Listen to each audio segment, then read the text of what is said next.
இப்போ நம்ம வந்து அம்பானிஸோ அடானிஸோ பத்தி நிறைய தப்பா சொல்லுவோம். ஓகே. ஆனா மார்க் ஜுக்கர்பர்க் பத்தி நல்லதா பேசுவோம். இல்ல அவரும் பணக்காரர் தான். ஆனா இவங்களும் பணக்காரன். எல்லாத்துக்கும் ஒரே ஒரு என்ன சிமிலாரிட்டினா mindset. Okay. Mindset வந்து நீங்க வந்து ஒரு ரிச் மைண்ட் செட் ஒரு புவர் மைண்ட் செட்டா வச்சுக்கலாம். புவர் மைண்ட் செட் என்ன பண்ணுவாங்கன்னா சம்பாரிச்சு அந்த பணத்தை வந்து சேஃபா இருக்கணும்னு சொல்லி வெறும் எஸ்பி அக்கௌண்ட்லயோ எஃப்டி அக்கௌண்ட்லயோ போடுவாங்க. ரிச் மைண்ட் செட் என்ன பண்ணுவாங்கன்னா அஃப்கோர்ஸ் இப்போ வந்து சோஷியல் மீடியானால நிறைய பேர் வந்து இந்த ரிச் மைண்ட் செட் ஸ்லோலி வந்துட்டு இருக்கு. அந்த பணத்தை எடுத்து மேபி அட்லீஸ்ட் ஒரு மியூச்சுவல் ஃபண்டு வந்து இன்வெஸ்ட் பண்றாங்க. இடையில வந்து அப் அண்ட் டவுன் இருக்கும்.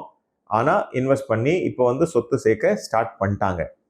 இதுலயும் வந்து நிறைய பேர் என்ன ஆகுதுன்னா மிடில் கிளாஸ் மைண்ட் செட்டோ புவர் மைண்ட் செட்லயோ வந்துட்டு மியூச்சுவல் ஃபண்ட்ல இன்வெஸ்ட் பண்ணி மார்க்கெட் கொஞ்சம் கீழே போனாலே விட்ரா பண்ணிடுறாங்க.